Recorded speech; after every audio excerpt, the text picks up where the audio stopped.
Chapter 5. Anticipation 1-2. Chapter 5. Anticipation 1-2, 1991, 1992. Percy is 15 and 28. Snape is 31. Quirrell is 24. Harry is 11 and newly arriving at Hogwarts. June 1991. Percy takes the summer to do an essential task, homework. He has prioritized his grades in this timeline, as he would in any timeline, due to some combination of pride and pragmatism. He will need outstanding grades for the position he hopes to receive at the ministry. Many of his assignments do not take him long. He's nearly memorized several of his textbooks by now, particularly as his new way of learning magic by heart requires him to practice the same spells until they feel instinctive in his grasp. This year, the Dark Lord is arriving at Hogwarts. This year, Harry Potter will face a shade of the darkest wizard of the time and survive. This year, it will be absolutely essential that Percy has enough free time to accelerate his research into the Dark Lord. Thus, using the copies of the syllabi he obtained from a fifth year, Percy writes a year's worth of essays, all meticulously researched and measured. Even if a professor changes one or two of the assignments, he is willing to bet the majority will remain the same. The OWL curriculum is fairly standard, though challenging. The thought that being a prefect would take up a significant amount of his time does little to assuage the hurt Percy feels when his Hogwarts letter arrives, sans badge. Not a prefect, his mother says, unable to hide her surprise. Both Bill's and Charlie's fifth-year letters had borne badges, one prefect, one Quidditch captain. Percy smiles thinly. As much as McGonagall enjoys their lessons, he knows she disapproves of his lack of social integration. I imagine it's due to my extracurricular schedule, he says, turning to hide his disappointment. At least the kitchen is empty, as the younger set remains asleep despite the late hour. Even George is still asleep, though by now typically he would have made his way into the kitchen to have a cup of tea. Did I tell you that Professor McGonagall and I finally figured out my form? Disappointment turns to surprise. Oh, Perce, that's wonderful, his mother says, beaming. What is it? Something manageable, I hope. A lynx, he reveals, feeling a very odd sensation. A lynx, his mother breathes reverentially. Well, a special form for a special boy. Percy correctly identifies the feeling squeezing his chest as pride, or more accurately, gladness that his mother is proud. It's a strange feeling, at once familiar and unfamiliar. Marley Weasley has not felt proud of her son in 2 decades. Compared to that, the sting of losing the prefect badge quickly fades. September 1991, Percy takes it upon himself to ensure that Harry Potter meets Ronald Weasley. Once they arrive at the Muggle side of King's Cross, Percy causes them to linger by the barrier, claiming to be waiting for Henry, Gryffindor's newest prefect. Henry wanted to help Muggleborns through, since he's a prefect, he explains, and the reminder of Percy's slight, his desire to help Muggleborns, and the invocation of an actual friend convince Marley to keep the brood there for a few more minutes. Percy does not know how Harry made his way onto the train in the first timeline, but all students are required to pass through the same barrier, so logic would dictate Harry will show up eventually in the stream of young witches and wizards clutching their trolleys eagerly. A few people nod at Percy as they pass, though many more look at the gaggle of Weasleys curiously. Fred and George are hailed by a group of their peers and disappear, so at least Percy must only wait with his mother and 2 of his younger siblings, rather than 4. To busy himself, he chats with Ron, trying a last-minute effort to bolster Ron's confidence in his own bravery, which Ron, ungratefully, scorns with a dangerously wobbly scowl. It is nearly 11 by the time that Percy watches a tiny Harry Potter approach, a snowy owl atop an oversized trunk, and feels something constrict inside of him. Harry is so small, so young. It is hard to imagine that this 11-year-old will defeat the Dark Lord within a decade. Henry must be already inside, Percy says quickly, trying to speak loudly. We best get onto platform 9¾ before the train leaves. Harry's head turns toward them, and he begins to walk faster. Excuse me, he calls out in a voice very soft and very high. Even for an 11-year-old, Harry is so small, especially compared to Ron's gangly frame. Could you help me? Luckily, his mother notices. Get onto the platform, of course, dear. It's Ron's first time too, you know. Ron and Harry eye each other and Percy relaxes. Right on schedule. Harry disappears, although Percy keeps an eye on him. Third compartment from the end. I'll take Ronald, Percy says pompously, once his mother is done fussing over Ron. Keep him in line. Not even a prefect, but still perfect Percy, the twins say, appearing from wherever they'd gone to. Percy tries to relax the tense set of his jaw. Guess who we saw on the train? Harry Potter. Ginny perks up. Harry Potter. Percy rolls his eyes. It will never cease to shock him to contrast tiny Ginny and tiny Harry with their adult selves. Less auspicious beginnings can hardly be imagined. Ginny, you'll meet him next year. Ron, let's go and get you a good compartment. I want to go and meet Harry Potter, Ginny says loudly, over his mother lamenting how lonely Harry looked. Ginny, please, Percy begs, taking Ron firmly by the hand and pulling him away. Now, Ronald, don't be frightened of the sorting. Just hold your head high and be brave, yes. Ron wrenches his hand away, and Percy decides in his annoyance to not point out the smudge of dirt on his youngest brother's nose. Yes, Mum, Ron says mockingly.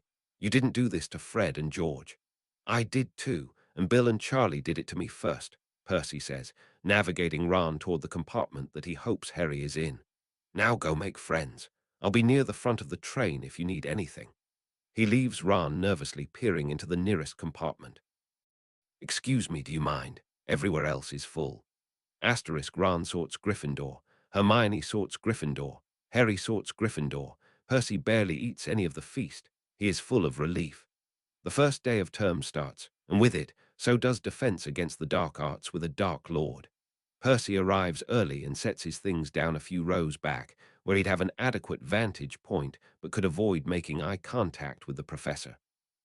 His other yearmates file in and settle around him.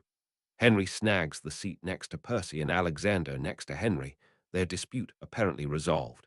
As is tradition, Percy exchanged only the most perfunctory of notes with his roommates over the summer, primarily to discuss their next year's schedules.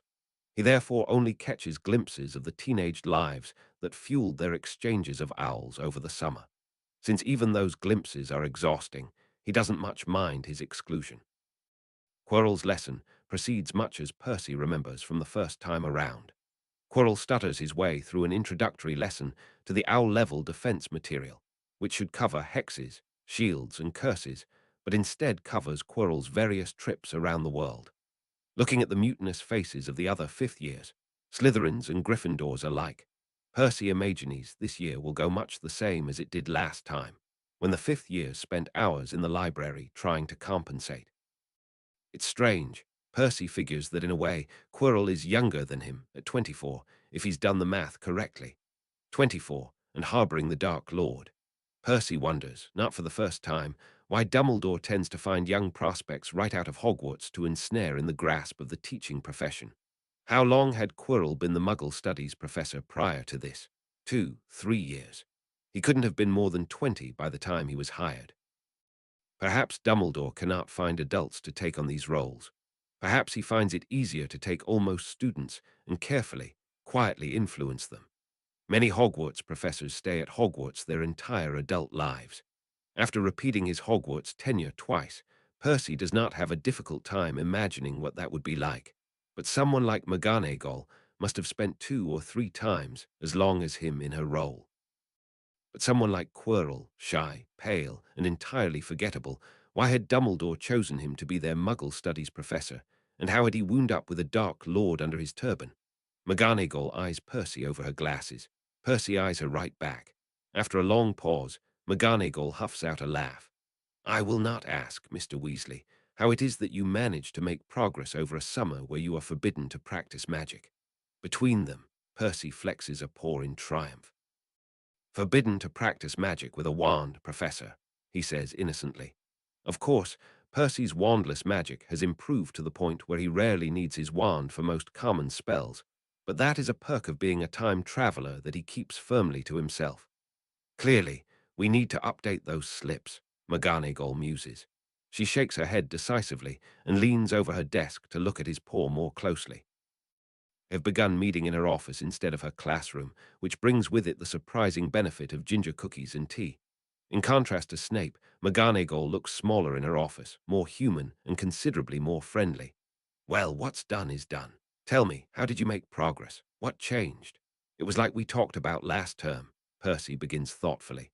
After the Soul Seek spell, I thought a lot about magical affinity. Those meditation exercises we practiced helped too.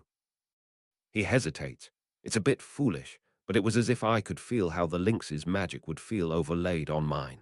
McGonagall transforms one of her own hands into a small cat's paw and lays it next to Percy's own. That's exactly it, she says enthusiastically. Excellent work, Mr. Weasley. Affinity is not exactly the term I would use, as we discussed, but it seems to be sufficient for now. You say resonance, Percy says, nodding. I see why. That's why it's a question of understanding your own magic, and I dare say, understanding what makes you you, McGonagall continues. This they've discussed at length, but Percy nods along. A review of complex material is always useful. You have to understand why the form is also you, but a new version of it, and why your human self is you, but the anchor. Percy frowns. The anchor. He isn't sure that McGonagall has ever said it quite in that way, and he wonders if it is similar to the anchor on the map. She nods. I believe you are familiar with the concept of a magical anchor, yes. An anchor ties a broader application of magic to a base source of knowledge and magical reserves. What the anchor knows, so to speak, the application knows. And the application can later be an anchor, he says, thinking of the updated version of the map that he anchored off of the original. Yes, although that's an older viewpoint, she says, looking at him curiously. You serve as an anchor for all spells that you cast, although those are temporal, of course. Here, your original form, who you are at the very essence of yourself, your unique mix of magic, must serve both as the anchor and the transformative force for your transformation. We have discussed this before, Mr. Weasley. He nods sheepishly. McGonagall transforms her paw back into a hand, and back into a paw, and back into a hand. To transform rapidly and seamlessly, your magic must understand how to split, as it were, more permanently, how to be both force and anchor. It is no different from regular spells, though, Percy says, frowning. If our magic anchors all of our spells, our magic also serves as a force. You serve as an anchor for your magic, which is a force, Professor McGonagall corrects. She gives a small shrug. It's as I said last year, Mr. Weasley. Not everybody agrees with this view, for if we separate our sense of self from our sense of magic, the theory becomes a bit more. When she seems to struggle for the words, Percy breaks in.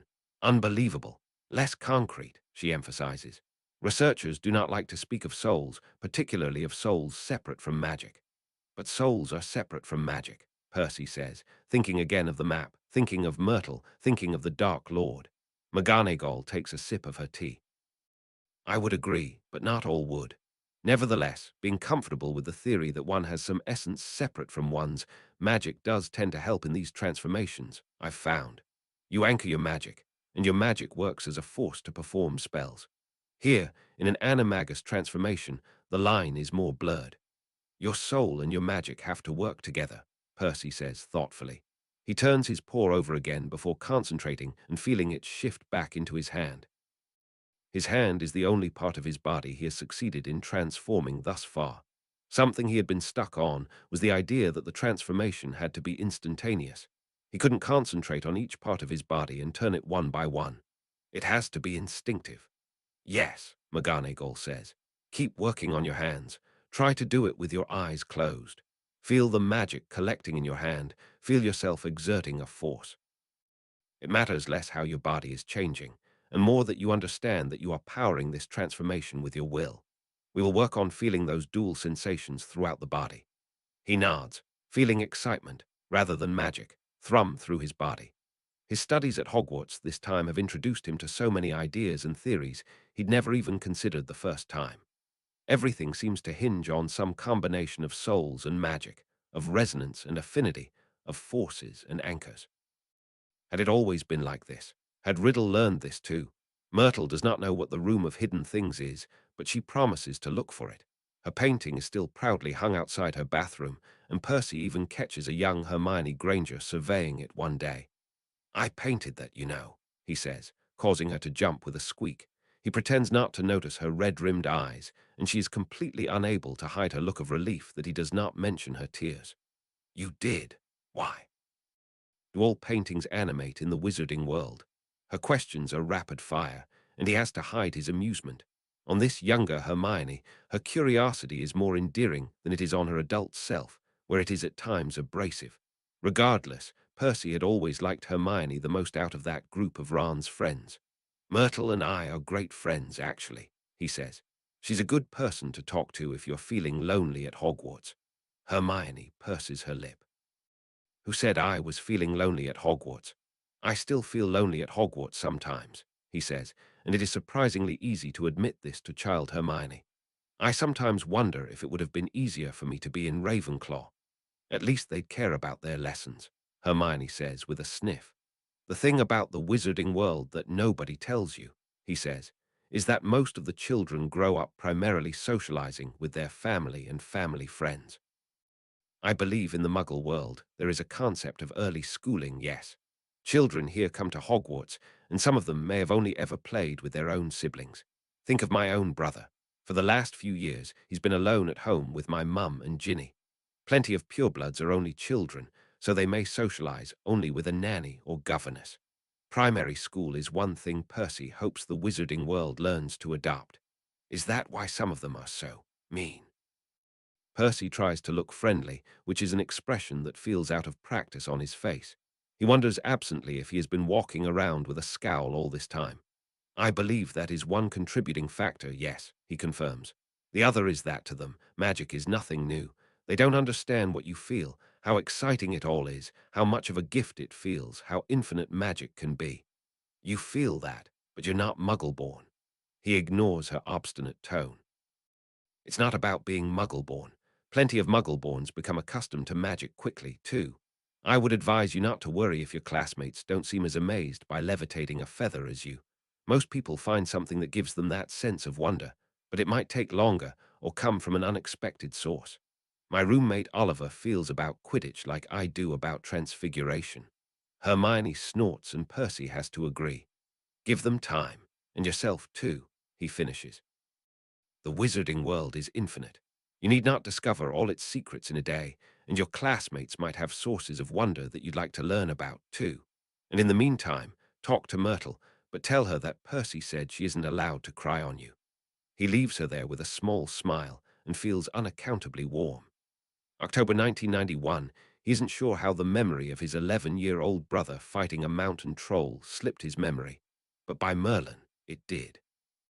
At least, Ronald seems to stop tormenting Hermione Granger. Goodness knows those two boys need somebody with an ounce of brains to keep them from dying. Asterisk, shelving some of his research into Tom Riddle, Percy fills his extra time by following Quirrell around the castle. Percy is proficient enough in shielding and disillusionment charms that he feels safe enough skulking around the castle in pursuit. He does not know what Quirrell, or Riddle, is looking for, but the man wanders aimlessly around the castle for hours. If Riddle is directing Quirrell intentionally, Percy cannot guess the purpose. Quirrell never seems to sleep, either. Perhaps he can't. Percy remembers that Tom Riddle's head is on the back of Quirrell's, inside his questionable turban. How would he even sleep? His face down, Riddle's up. Percy imagines someone literally being in his head for all of the humiliating intricacies of being a human and shudders. Riddle is presumably there for every bite, for every trip to the bathroom, for every cough, for every conversation. Merlin's beard. Percy does not know if he feels worse for you-know-who or for Quirrell. When he cannot follow Quirrell in person, he does so on the map, and in doing so makes a startling discovery, looking at the small, printed Tom Riddle next to Quirrell's name. The shade of Tom Riddle that lives in Quirrell's head is enough of a soul to qualify. Percy wants to take the map to Anthony and Myrtle immediately. It lends further credence to their current theory that portraits retain less of their soul than ghosts. Riddle's presence makes sense. The Dark Lord somehow uses this part of himself to resurrect himself into a body, suggesting the shade must be strong enough to count as at least a partially complete soul.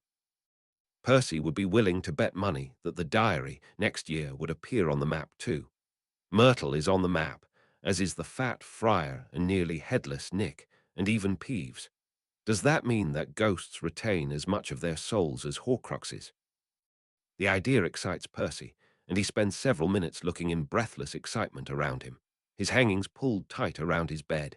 even though his roommates are all in the library, miserably finishing a transfiguration essay that Percy wrote several months ago. He feels suddenly, incredibly, isolated. Percy has, by all accounts, made significant progress in proving that ghosts retain some significant portion of their souls, but there is not a single person he can tell. He shakes his head decisively and pushes his glasses up his nose. He'll find some way to tell Myrtle and Anthony, perhaps after Riddle is defeated. In the meantime, he has a Dark Lord to watch. Quirrell spends a lot of time on the third-floor corridor, as is to be expected. Percy was never fully privy to the details of the third floor, but he knows that Ron, Harry, and Hermione battle their way through some series of traps and face Quirrell at the end of the year. He had questioned it at the time, and he questions it now. Had the traps been merely to ensnare Quirrell? Had they been a test for Harry? Percy picks a time when everyone, including Quirrell, is at supper and has a very uncomfortable encounter with a three-headed dog as a result. Gasping, Percy slams the door behind him and comes face to face with one Severus Snape, raising a sardonic eyebrow. "Above the rules, are we, Weasley?" "Just curious, Professor," Percy answers back. Snape surveys him. It is strange to say, but the dark magic debacle almost seemed to thaw some of the forced formality required from Snape usually. If Percy were mad, he may even think that Snape respects him more for his extracurricular activities. However, Percy is not mad. "Curiosity is all well and good until you are dead, Mr. Weasley," Snape says, almost cheerfully. "And if you were dead, you could not continue disappointing me every week." Percy quirks his lips. "Would that it were so easy." "Indeed, but as ever, I am not optimistic," Snape drawls, turning them both away from the third floor. Percy has two thoughts as he slinks away sheepishly. The first, he needs to figure out how to get past a three-headed dog. The second, Snape can be rather funny. It actually is not difficult to get past a three-headed dog, Percy finds after only an afternoon in the library. Music is theorized to put a Cerberus to sleep. Finding an opportunity to test his theory, however, is significantly harder. When Quirrell isn't hovering around the third floor, Snape is. Was Snape involved with Quirrell's deception, or did he merely suspect Quirrell? Was he guarding the hallway on Dumbledore's instruction? Regardless of the strange and uneasy truce that Percy feels as though he has reached with Snape, he is not suicidal enough to try and find out. November 1991, in his common room, Percy regards Scabbers thoughtfully. While the rat has, technically, changed hands, his life remains rather the same. Scabbers is snoozing in a warm corner of the cage next to Ron. Percy had kept an eye on Scabbers over the past few years, of course, but the man-rat seemed to do little more than sleep. Percy had carefully warded his cage so that Scabbers could not escape or transform from it, and had spent an afternoon last week silently casting as many tracking spells as he knew on Scabbers' body. Percy had never decided what to do with Peter Pettigrew, wanting to keep him as a trump card in case he needed to break Sirius Black out of prison. Peter Pettigrew had become an animagus at this age. Percy wonders how he'd managed it. Did Pettigrew know of souls? Did he know what it felt like to have his soul and his magic touch? Or had he learned through sheer will, or by accident, or through the other boys forcing him along? What is Percy going to do about Pettigrew, anyway? Percy knows this story, at least. Harry enjoys talking about his godfather, enough that all 2 years of their shared lives and several years of Sirius the Marauder have been exhaustively covered in public and private stories alike. Sirius sees a photo of Pettigrew on the Egypt trip and breaks out. Pettigrew escapes and helps, somehow, to raise the Dark Lord. Percy considers his options logically, as anyone ought to do. Option A hinges on the assumption that Percy can destroy the Dark Lord before he rises. In that case, he can somehow contrive a reason in 2 years to show Lupin the rat and hope he recognizes him.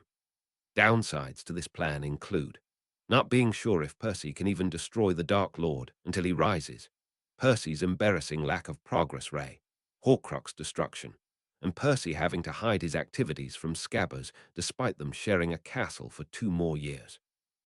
Upsides, however, include destroying the Dark Lord within 2 years. Option B is to try and let Pettigrew escape in 2 years and hope that he does what he needs to do to resurrect the Dark Lord. Downsides, of course, include the uncertainty inherent in allowing a man that lived as a rat for 12 years to resurrect a Dark Lord. Option C is to kill Scabbers. This idea does fill him with some trepidation, but he forces himself to think about it logically, noting it down on his parchment as well as the others. The problem is, Percy is beginning to believe, given his knowledge of souls, that the Dark Lord needs to fully resurrect himself before he can truly be killed. There is a regrettable gap in his knowledge regarding what form the Dark Lord takes between possessing Quirrell and being resurrected by Pettigrew. Unfortunately, Harry did not deem it necessary to reveal what exactly happened in that graveyard. Percy knows that Cedric Diggory dies, that Peter Pettigrew is involved, and that the Dark Lord returns. He may need the tournament plot to progress, as awful as it may be. Percy is nothing if not pragmatic, and the past few years have shown him that finding the Dark Lord's Horcruxes will be more difficult than he originally anticipated. He has no idea how the trio managed to destroy them. They must have had prior knowledge of the objects and/or their locations. Percy has no proof, but he assumes Dumbledore must have told them before he died. Dumbledore, obviously, has access to information that Percy will likely never get access to without revealing his secret. Percy, however, can be resourceful even if these past few years have been frustrating. He is confident that, given enough time, he will be able to find out what the Horcruxes are and destroy them. He is confident. He has to be. To consider otherwise would be impossible. But he may not be able to do it without the Dark Lord. He may not be able to destroy the Dark Lord in his incorporeal form. The Dark Lord may, paradoxically, need to gain enough of a soul to be permanently destroyed. All of Percy's research over the last several years seems to indicate that fact. Some sort of magic must force a physical cast to the Dark Lord's shade, so that he can be in a position to be harmed.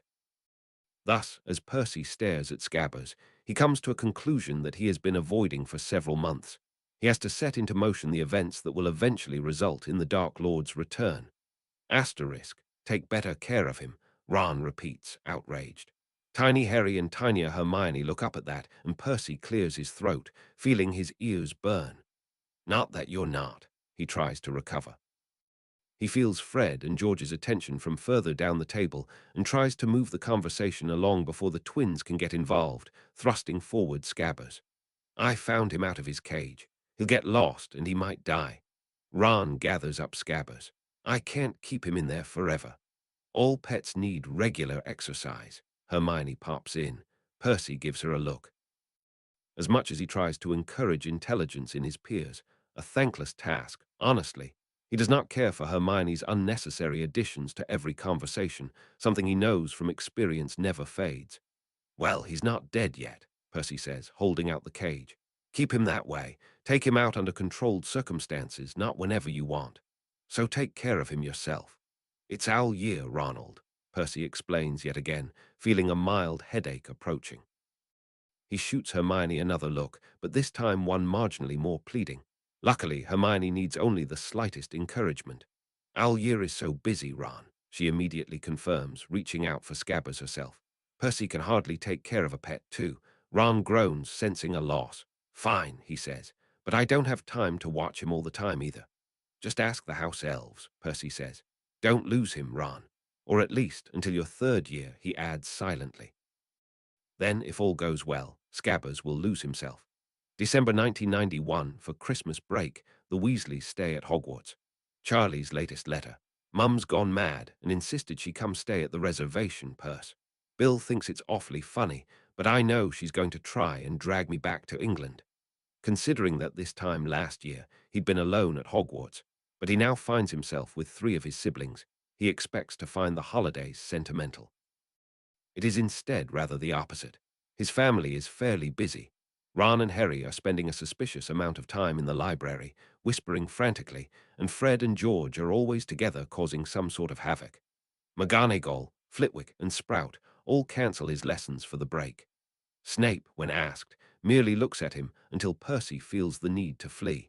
Percy does not want to remind Snape of last year's Christmas, and so does not push. Thus somewhat at a loss, Percy spends a significant amount of time in the bathroom with Moaning Myrtle, discussing the Founder's objects, practicing his transformation, and adding features to Percy's map. I think you should call this one Myrtle's map, for what it's worth. Myrtle sniffs at him before breaking into giggles. Percy rolls his eyes. I'll take it into consideration, he says dryly. They are working on a modification to let the map expand itself into the hidden areas of the castle to find the room of hidden things. Both Myrtle and Percy believe that the holes in the original map are due to the marauders' ignorance of certain rooms rather than a magical reason. The Slytherin dormitories, for instance, are conspicuously less detailed than Gryffindor Tower. Professor Sprout's office isn't even on the map. Instead of going around the castle themselves, the pair thought they may be able to let the magic expand itself. This, however, has been unsuccessful thus far, and Percy pokes the map with his wand in irritation. Why won't this work? The theory is sound. Myrtle swoops down and the edges of the map flutter. I had an idea, actually, she said smugly. It's brilliant. Doubtful. It is Percy Weasley, and don't you doubt me, Myrtle says huffily. She pauses, clearly waiting for him to ask what it is. Once again, Percy rolls his eyes. Sometimes he wondered how he ended up here with the ghost of a teenaged girl as his closest friend. What is it?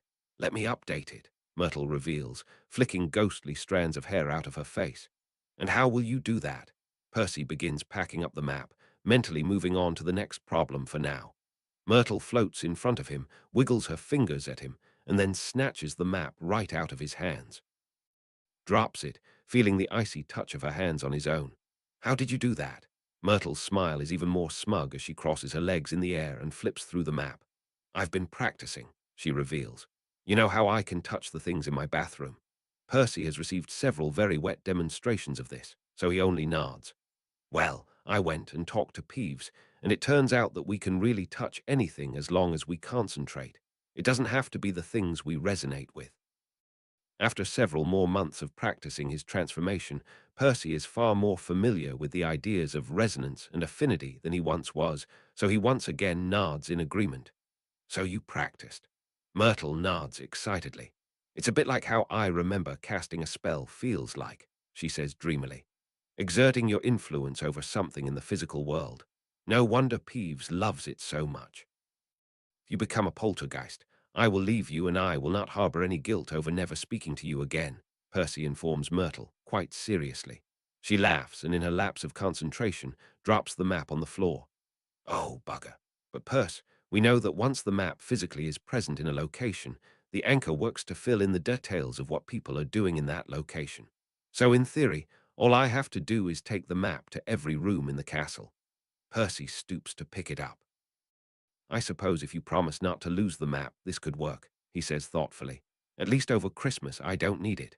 Myrtle cheers and celebrates by causing all the pipes to spurt a burst of water into the air. Percy splutters and raises a shield instinctively. Myrtle, watch it. Sorry, Percy, she says apologetically. I'm just so excited to be able to help, finally. He refutes her instantly. You have been helping. I've no one else to discuss my projects with. Myrtle settles back down on her customary perch to his side. Are they all mean to you? She asks sympathetically and eagerly. He shrugs, uncomfortable both with the attention and the insinuation that his peers bully him. No, of course not, he hastens to assure her. I just want to keep my projects secret for now. Myrtle's beam is thankfully not accompanied by aquatic feats. So you trust me? It seems like it, he says heavily. He does trust Myrtle, and at times it gnaws at him to tell her the truth. She could be a useful asset. However, he can't shake the feeling that he cannot tell anyone even the slightest hint of the truth, not if he wants the truth to remain a secret. Let's move on. We have a potential lead on the cup, but nothing on Slytherin's alleged locket or the diadem. Perhaps we have the wrong objects. At least he has some projects he can share, even if he cannot share the whole truth. Being a time traveler is lonely at times. Percy spends Christmas itself in Gryffindor Tower. He is alone in his room, of course, though his brothers are in the tower in their own rooms, likely up to no good. Ron is proving to be as troublesome as the twins, in his own way. Percy finds that he cannot remember if he ever really enjoyed being in Gryffindor. He does not have too many fond memories of the tower itself, not like some of his classmates. In both timelines, Percy enjoys the grounds more than his bedroom, and in this timeline, Percy tentatively adds Myrtle's bathroom to the places he enjoys at Hogwarts. Fred and George wake him at an unearthly hour. Percy blinks and finds to his surprise that his presents are in a pile at the foot of his bed. Leave me be, he groans, flapping a hand at the twins. Go wake Ron, bring your presents to the tree in the common room. Fred and George salute him in unison and bounce off. Percy takes a few moments to collect himself, brush his teeth and hair, and change into more respectable robes. The other two, of course, forget their presence, and Percy rolls his eyes before levitating the whole batch. He's proud of his levitation charm. He can extend the charm to control packages of different weights and direct them to different places. It's so satisfying to see one's hard work pay off, particularly in magic.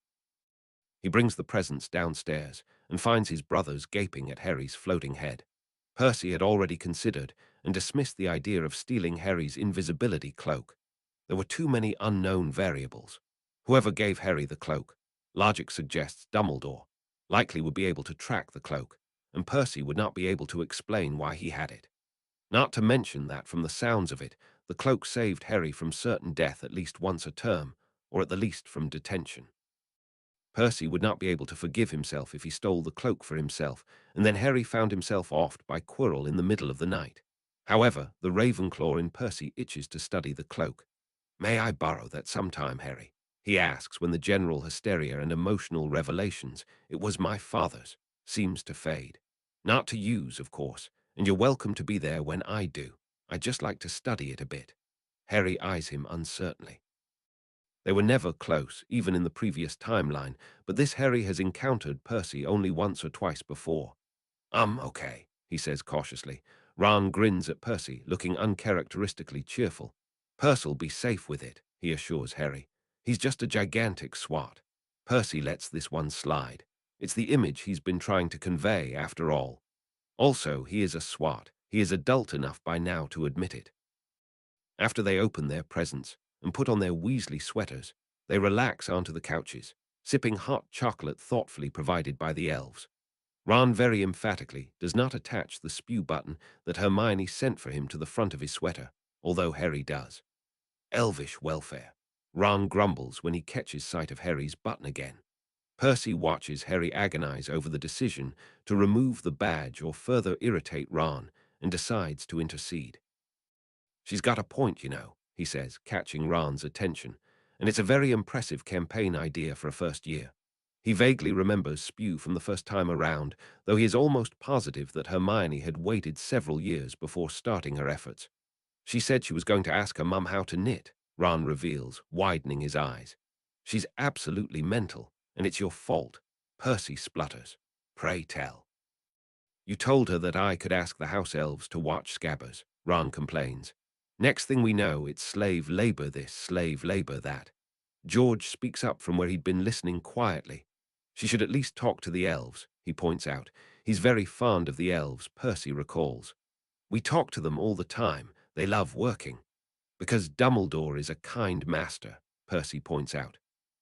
He doesn't have an Thestral in this race, necessarily, but he does see where Hermione is coming from with the idea of elvish welfare. Other masters are not kind at all, and welfare can mean many things. Maybe they want more to clean. George shrugs.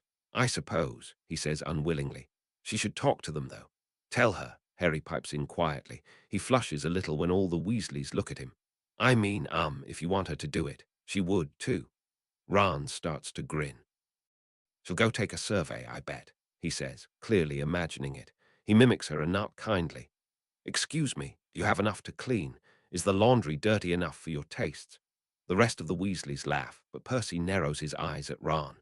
He does not want Ron to be mean, particularly if him being mean results in him losing Hermione Granger as a friend. Percy firmly believes, after several years of observing the trio, that none of them would have made it very far alone.